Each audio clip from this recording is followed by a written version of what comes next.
पंकजा मुंडे मंत्रिमंडळ बैठकीत हजर राहणार नाहीत. तब्येत ठीक नसल्यानं पंकजा मुंडे मंत्रिमंडळाच्या बैठकीत राहणार नाहीत. तसंच हॅकरच्या दाव्यावरती मुंडे कुटुंबियांकडून अधिकृत भूमिका अजूनही आलेली नाही आहे. आमची आई साहेबांना सांगत होती की दिल्लीत जाऊ नका, मात्र साहेबांनी ऐकलं नाही. साहेबांचा घातपात झालाय की काय हे जनता ठरवेल. आमचा भाऊ हा वाघ होता आणि त्यांचा घातपात झाला असल्याचा दावा गोपीनाथ मुंडे यांची बहीण सरस्वती कराड यांनी केलाय. गोपीनाथ मुंडे यांच्या मृत्यूची रॉमार्फत चौकशी करायची मागणी खासदार सुप्रिया सुळे यांनी देखील केली. तसंच ईव्हीएम हॅकिंगचीही चौकशी करण्याची मागणी देखील सुप्रिया सुळे यांनी केली. गोपीनाथ मुंडेंबद्दलचं वक्तव्य हॅकर्सनं खोटं केलं असेल तर सरकारनं त्याच्यावरती कारवाई करावी आणि तो एवढं बोलतोय म्हणजे ते सत्यच असल्याची प्रतिक्रिया अशोक चव्हाणांनी दिली. गोपीनाथ मुंडे यांचा नैसर्गिक मृत्यू झाला नाही हे जर खरं असेल तर भाजप कोणत्या प्रकारे षडयंत्र रचतात ते समोर येईल असं वक्तव्य राष्ट्रवादीचे प्रदेशाध्यक्ष जयंत पाटील यांनी केलं. आता झालेले मुंडे संबंधीचे आरोप हे धक्कादायक असून सगळे पक्ष मतदार पत्र परत आणा म्हणत असताना भाजपच ईव्हीएमवरती ठाम असल्याचं भुजबळ यांनी म्हटलं. लोकनेते गोपीनाथ मुंडे यांचा मृत्यूचं राजकारण होत असेल तर त्यांचा मृत्यू ईव्हीएम मशीन हॅक केल्याची माहिती झाल्यानं झालाय सिद्ध करावा, अन्यथा बीडमध्ये जनता रस्त्यावरती उतरेल असा इशारा बीडवासियांनी दिला.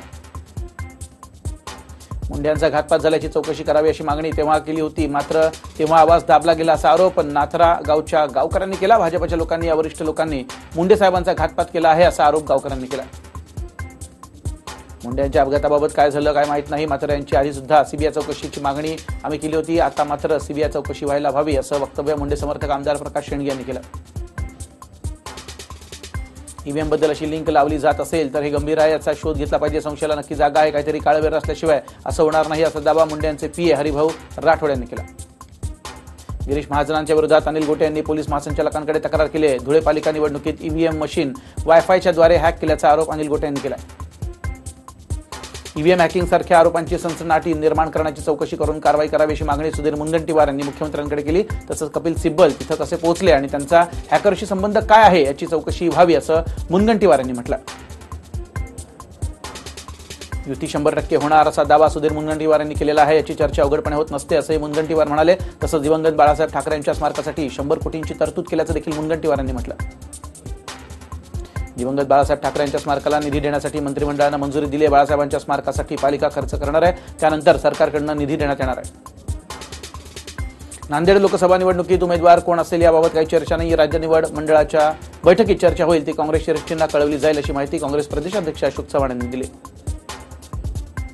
ओबीसी नेत्यांनी राज्यपाल सी विद्यासागर राव यांची भेट घेतली. यावेळी मराठा समाजाला ओबीसीचं आरक्षण देऊन ओबीसींचा विश्वासघात केला असल्याचा आरोप ओबीसी नेते प्रकाश शेडगे यांनी केला. ओबीसी आरक्षणाविरोधात मुंबई हायकोर्टात याचिका दाखल करणाऱ्या बाळासाहेब सराठे यांनी आता माळी, धनगर आणि वंजारी यांचं आरक्षण काढा अशी मागणी लावून धरली. आपल्या विविध मागण्यांसाठी आता ब्राह्मण समाज देखील रस्त्यावरती उतरलेला आहे. समस्त ब्राह्मण समाज महाराष्ट्र संघटनेच्या वतीनं आझाद मैदान इथं धरण आंदोलन करण्यात आलं. विनायक मेटे यांच्या कार्यकर्त्यांची बीडमध्ये दादागिरी पाहायला मिळाली. हॉस्पिटल उद्घाटन पत्रिकेवरती विनायक मेटे यांचं नाव का टाकलं नाही असा जाब विचारत कार्यकर्त्यांनी मारहाण केली. खासदार सुप्रिया सुळे यांनी पुण्यातील सणस मैदानावरती पोलीस भरतीचा सराव करणाऱ्या तरुणांची भेट घेतली. यावेळी तरुणांच्या समस्यांबाबत सुप्रिया यांनी चर्चा केली.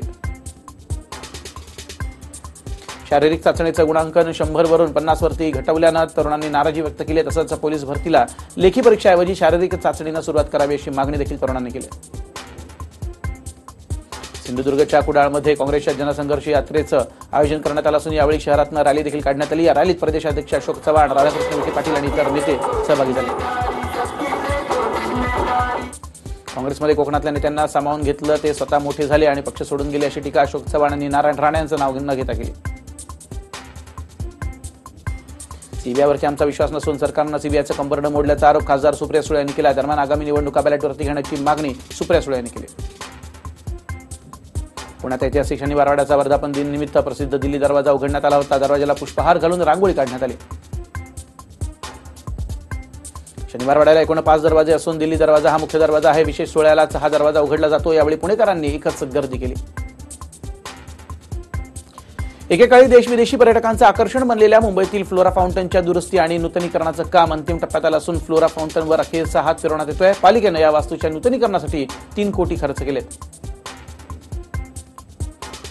24 जानेवारी रोजी होणाऱ्या लोकार्पण सोहळ्यानंतर मुंबईच्या वैभवात भर टाकणाऱ्या फ्लोरा फाउंटनची कारंजी पुन्हा एकदा पर्यटकांना याची देही याची डोळा पाहता येणार आहेत. ब्रिटिशांनी 1864 मध्ये फ्लोरा फाउंटन उभारलं होतं. सरकारच्या माध्यमातून राबवण्यात आलेल्या योजनेतील शेततळी दुष्काळी परिस्थितीमुळे कोरडी पडू लागलीत. पावसानं लवकर दांडी मारल्यानं विहिरी बोरवेल कोरडे ठाक पडलेत. शेततळी कोरडी ठाक पडल्यानं शेतकरी राजा संकटात सापडल्या. सरकारच्या माध्यमातून अनुदान मिळतं, मात्र कागदपत्रांच्या कचाट्यात शेतकरी हतबल झालाय. अकोला जिल्ह्यातील 64 खेळ योजनेतनं 15 दिवसातून एकदा पाणी पुरवठा केला जातो. 1 किंवा 2 दिवस आड करण्यात यावा या मागणीसाठी शिवसेनेनं अकोला राज्य महामार्गावरती रास्ता रोको आंदोलन केलं. गेल्या 1.5 तासापासून रास्ता रोको आंदोलन सुरू आहे. जोपर्यंत प्रशासन या 64 योजनेअंतर्गत येत असलेल्या योजनेची 1 दिवसाआड पाणी सोडण्याची घोषणा करत नाही आणि आश्वासन देत नाही, तोपर्यंत रास्ता रोको असाच निरंतर सुरू राहील असा इशारा आंदोलनकर्त्यांनी दिला. नालासोपारातील कळंब बीचवरील कान्हा फार्म हाऊसवरती सेक्स रॅकेटचा पर्दाफाश करण्यात आला. 20 ते 25 वर्षाच्या पीडित मुली वेश्या व्यवसायासाठी पुरवल्या जात असल्याचं यावेळी समोर आलं. पालघरचे पोलीस अधीक्षक गौरव सिंह यांच्या पथकानं छापा मारून या सेक्स रॅकेटचा पर्दाफाश केला. या छाप्यात 22 वर्षीय तरुणीची सुटका करण्यात आली असून 3 आरोपींना अटक करण्यात आली. याबाबत अर्नाळा सागरी पोलीस ठाण्यात गुन्हा दाखल झाला आहे. शासकीय निवासी शाळेत मुख्याध्यापकाकडून विद्यार्थिनींचं लैंगिक शोषण होत असल्याचा आरोप पालकांनी केला. याबाबत तक्रार करून देखील अद्यापही कारवाई झाली नाहीये. याबाबत 2 अल्पवयीन विद्यार्थिनींनी तक्रार दाखल केली, मात्र त्यानंतर शाळेतून काढण्याची धमकी मुख्याध्यापकाकडून देण्यात आली. 12 दिवसांनंतर देखील कोणती कारवाई न झाल्यानं पालकांमध्ये नाराजी आहे. मुंबईत बलात्कार हत्यासारख्या गुन्ह्यांमध्ये मागील वर्षीच्या तुलनेत 20% वाढ झाली असून चोरी आणि घरफोडीसारख्या गुन्ह्यात मात्र घट झाली. मानखुर्द परिसरात 30 वर्षीय विधवा महिलेवरती बलात्कार प्रकरणी 5 आरोपींना अटक करण्यात आली. यातील 1 आरोपी अल्पवयीन असल्याची माहिती वरिष्ठ पोलीस निरीक्षक नितीन बोबडे यांनी दिली. रात्रीच्या सुमारास महिला घरी जात असताना 3 आरोपींनी तिला निर्जन स्थळी नेऊन बलात्कार केला. त्यानंतर आरोपींनी पळ काढल्यावरती महिलेनं रस्त्यावरनं जाणाऱ्या दोघांकडे मदत मागितली, मात्र त्यांनी तिच्यावरती बलात्कार केल्याचं उघड झालं. वाशिमच्या मंगळूरपीरमधील कोठारी इथं मुंगसाजी महाराजांच्या सभागृहात पुजारी किशनगिरी शिवगिरी यांच्या डोक्यात धारदार शस्त्रांना वार करून हत्या झाली आहे. या प्रकरणी अज्ञात आरोपीचा शोध सुरू आहे. गडचिरोलीतील भामरागड तालुका नक्षलवाद्यांनी 3 ग्रामस्थांची हत्या केली. पोलिसांच्या खबरी असल्याच्या संशयात हत्या झाली. ग्रामस्थांना शस्त्रांचा धाक दाखवून गावाबाहेर काढलं आणि त्यानंतर या तिघांची हत्या झाली. पोलिसांचा खबरी असल्याच्या संशयातनं या 3 ग्रामस्थांची निर्घृणपणे हत्या करण्यात आली.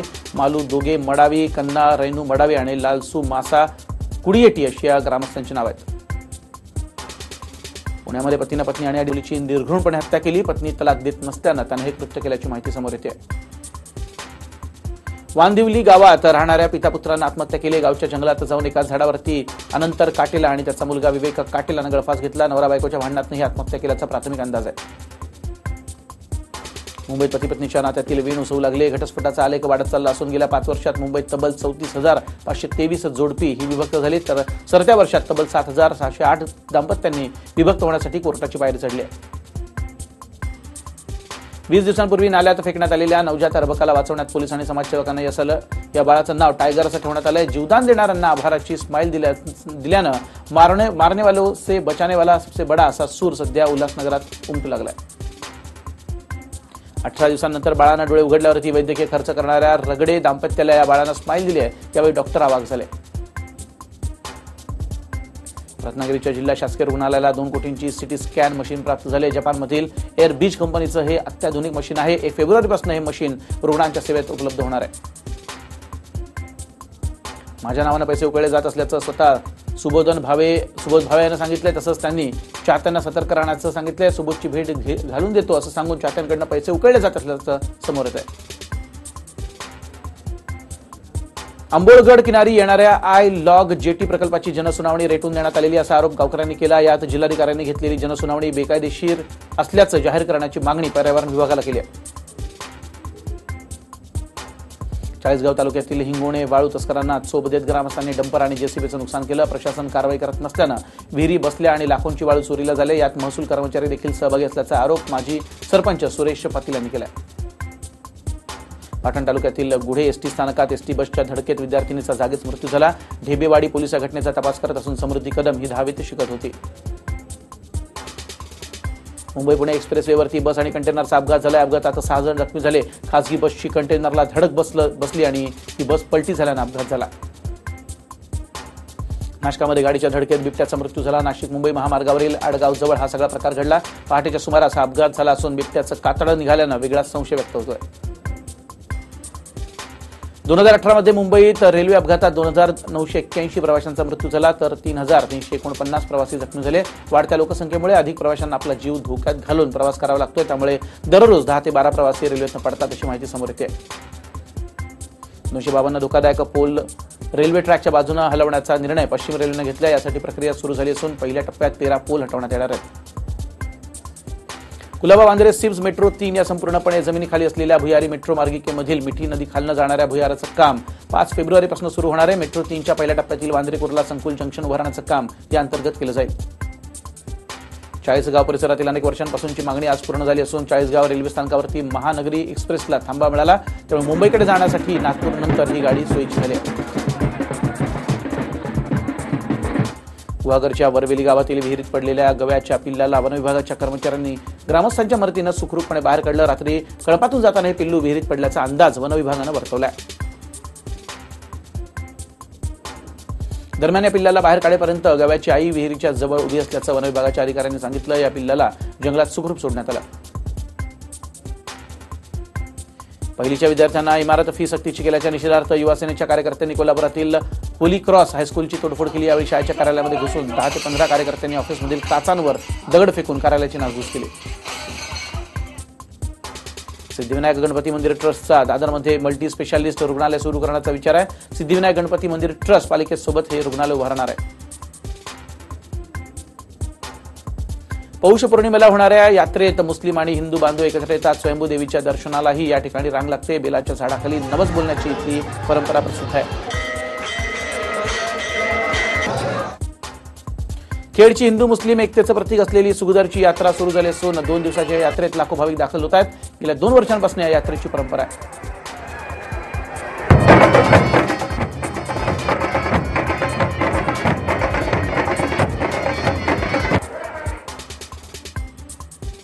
राज्यातील सर्व नागरी सहकारी बँकांनी स्टाफिंग पॅटर्न निश्चितच करावा. तसंच या बँकांनी ऑनलाईन पद्धतीनं नोकर भरती करावी राबवणं बंधनकारक आहे. त्यामुळे नोकर भरतीसाठी त्रयस्थ संस्थेची नियुक्ती करावी असा शासन आदेश राज्याच्या सहकार पणन आणि वस्त्रोद्योग विभागानं काढलेला आहे. मालेगाव महानगरपालिकेतर्फे शहरात अतिक्रमण निर्मूलन मोहिमेला सुरुवात झाली. शहरातील किडवाई रोड भांगर बाजार येथील अतिक्रमण काढण्यात आलं असून काही ठिकाणी दुकानदारांनी स्वतःहून आपले अतिक्रमण काढलंय. मालेगाव तालुक्यातील कवळाने या छोट्याशा गावात अत्यंत गुप्त पद्धतीने सुरू असलेल्या अवैध गर्भपात केंद्रावर ग्रामस्थांच्या सतर्कतेमुळे पोलिसांनी छापा मारला. यावेळी जमिनीत पुरलेल्या अर्भकासह इतर साहित्य जप्त करण्यात आलं. या प्रकरणी पोलिसांनी विवाहित आणि अविवाहित अशा 2 जोडप्यांना ताब्यात घेतलं.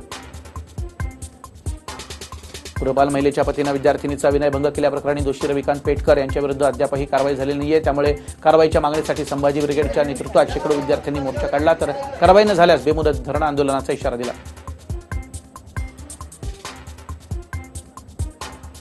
जस्ट डायलवरती नोंदणी असणाऱ्या रेल्वे तिकीट एजंटकडून ग्राहकांची फसवणूक झाली असल्याचं वसईत उघड झालं.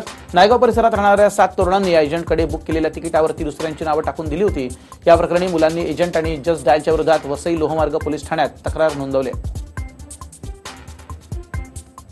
सोशल मीडियावरती एका आजीचा व्हिडिओ सध्या व्हायरल होत असून ही आजी कोणतेही पाडे अगदी अचूक म्हणते. 25 असो की 75चा पाडा असो आजी न चुकता पाडे म्हणते.